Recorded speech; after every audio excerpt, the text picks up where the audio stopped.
So I already told you, that story of me selling at the underground, went through that whole thing. I'll tell you another story of me. I don't really do that much speaking, but there's one week where I spoke like 3 times in this week, like it was actually in Baltimore, in London, and then in San Diego. So I was like all over the place. And I was selling, I was putting together a platinum program. Actually, we have one, but I had this lower level of the platinum program that I was selling. And the cost was, I was selling for $3,000 in Baltimore and then in London. And it sold okay. I didn't do great. And like I said, I'm not great at selling from the stage.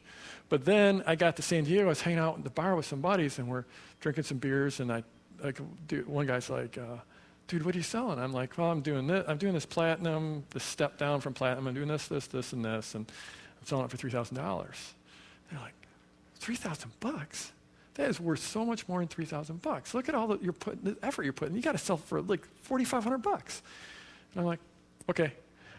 And, I wasn't selling good for $3,000. I didn't have anything to lose. The program was already filled up from my list. So this is just gravy. It's like, okay.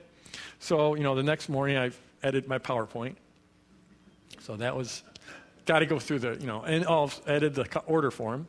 And I got up there and I said, this is what you get. You get this, and this, and this, and it's $4,500. I sold twice as much. I'm talking about twice as many people on a percentage basis of the room. I sold twice as many people at $4,500 and $3,000. It's just I said a different number. That's all it is, saying a different number. And at that point, I was far enough in my marketing career where I understood that. It's just about the number you say. And when you get in front of a client, it's going to be just like that. My son, very bright boy. I'm teaching him how to write copy. He's going to be an incredible copywriter. He's already, when I'm doing emails, he'll write an email and I'll write an email and we'll split test it to my list. And we'll actually take one of my small lists and we'll split test it and to see who wins. And I'm hoping to God that his win each time. And he has had one that that beat me, And he's a great kid, really bright, very gifted with words. And I've had him going through all kinds of marketing programs. I own every program in the world, and he's been going through this stuff, and he's going to be amazing at this stuff. But when he was in junior high, he comes to me one day and he's like, Dad, I just learned something. He's like, I just realized that if you just act like you're supposed to be doing something, then people will just accept it. And I can't remember those exact words, but he said, like last week, I just walked in the teacher's lounge and used their bathroom, but I just went in there and did it like I was supposed to. And I don't know what precipitated that, but he's like, and there was teachers all around, no one even looked at me, said anything. I just walked in there and walked right out. It's like, you're onto something here. If you act like you belong, okay? There's a lot of that in business. And there's going to be a lot of that in your business as a product launch manager. If you act like you belong, if you act like you should be in the teacher's lounge, you should be there. So if you're ever in this situation where you have any little discomfort, just think about walking in the teacher's lounge. Nothing against teachers, but those teachers are making $32,000 a year. They're not there for their great judgment or whatever. You just walk in and you visualize yourself walking in, past those teachers, hey. Now, you're not sneaking. That's the last thing you want to do, right? You don't want to sneak in. You just walk in like you belong. That's what this business is about, walking in like you belong to that meeting or getting on that phone like you belong to that meeting. You're not begging. You're not selling. We never want to be selling. We want to be attracting. But we're going to be attracting business. When you try to sell someone, you can. There's some people in here that are great salespeople. I know that. I'm not one of them. I've never been. No sales training, no sales skills, no sales experience. People laugh when I say that because I'm really good at selling stuff, right? I'm so good at selling stuff in print. Okay? And you put me face to face, and I think I could probably sell someone now. But I don't have that natural talent. I'm an introvert. I don't go around talking to people. I really am. But if you act like you belong, you belong. So last night I went out to dinner I didn't introduce my faculty. I've got some great people here as faculty, and we'll be meeting them. I don't want to do an intro right now, but you're going to be meeting them. They're great, great people. There's four guys, and they're friends of mine, and I've worked with them, and they're fun, and they're funny, but they're just incredible marketers and really know their launches. All of them have done great launches. So we went out to dinner, and we got to talking about that. We had this funniest conversation ever. And two of the guys shared stories that I just had to have them share with you. So can I introduce Dan Karen?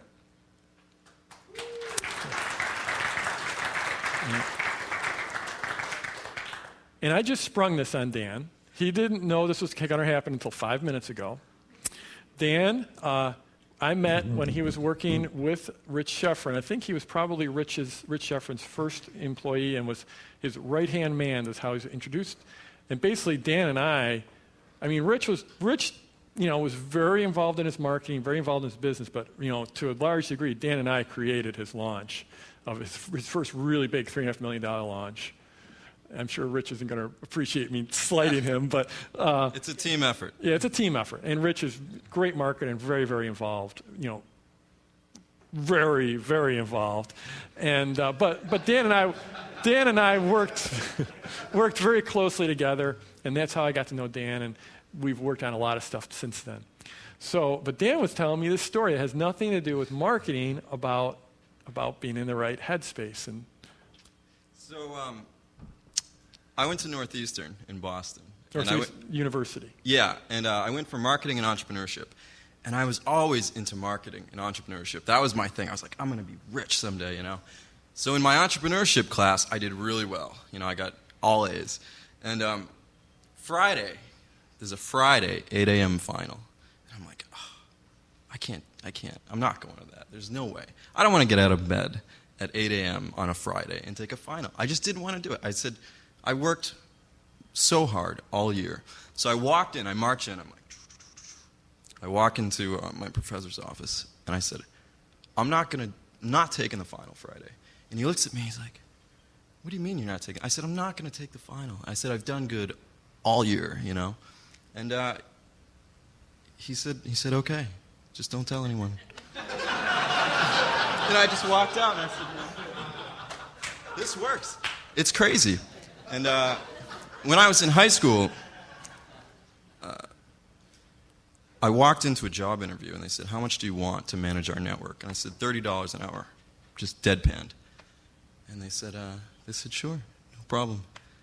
And that was it. It works. But part of it, too, is knowledge. I had the knowledge.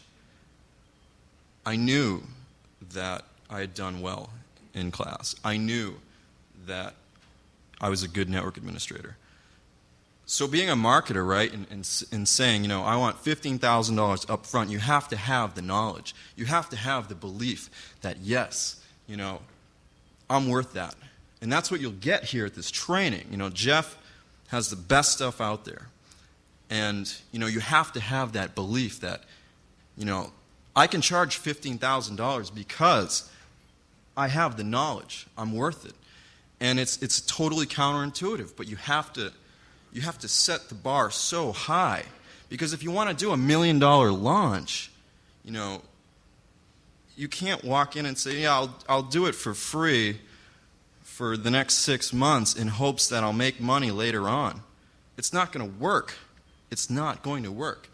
So if you have really great knowledge, that Jeff will give you, part of it is knowledge. If you accumulate all the knowledge, you can walk in and you're the best. You know that you know marketing and you know the tricks. And that way you can say, I want $15,000 because I'm good at this. And when you have that frame, that's when the big launches happen. And Jeff will give you all that here. So you can walk out comfortably and just deadpan it and say, you know what? I want $15,000 up front, no ifs, ands, or buts.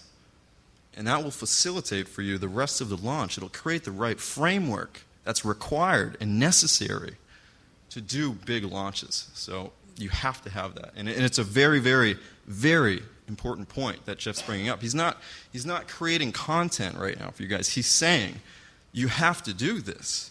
And it's an important point, and don't lose that point.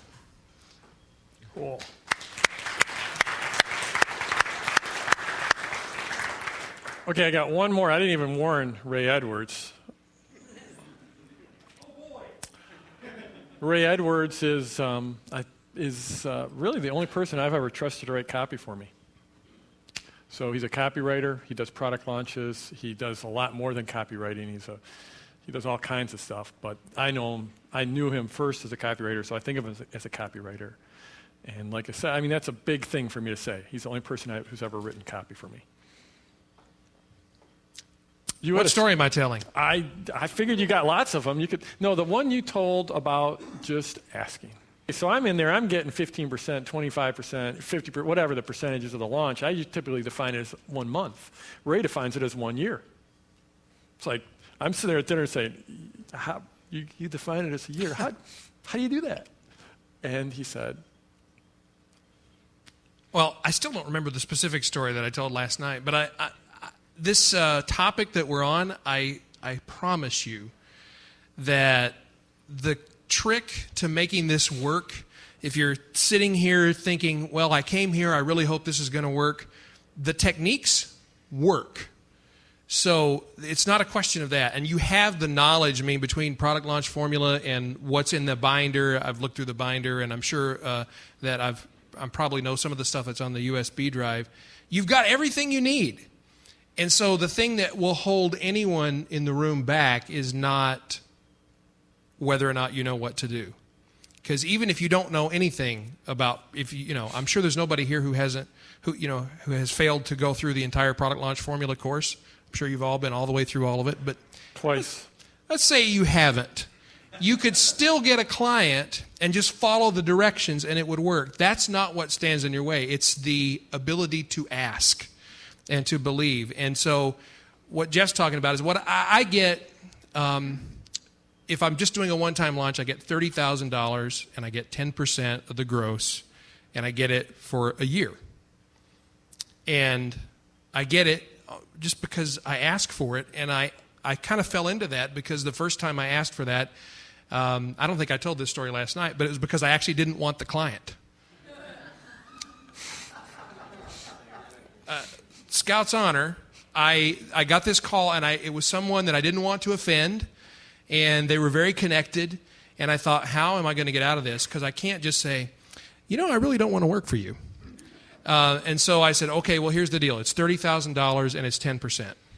And I learned one thing when I was in the radio business, and I learned one thing about selling, and that is after you make your offer, you shut up.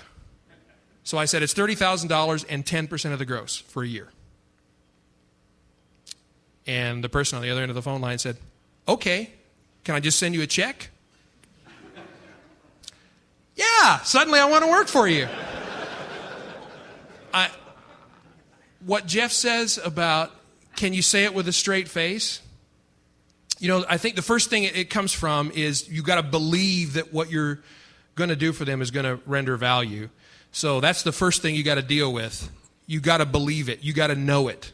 It will work. So once you believe that, you got to believe you deserve to get paid. And I have done the deals where I bought into somebody's story about how, well, I've got some cash flow things that I'm moving around, and so I can't pay you the upfront fee, but I'll pay you a percentage, and we're going to make, millions of dollars, and you're really good at what you do, so I'm sure it's going to work. And I've had a couple of instances where I kind of bought into that, and guess what? It didn't work. So you've got to get paid, and you've just got to ask. And now I have a number of clients that pay me a $10,000 a month retainer, and I get 10% of their gross.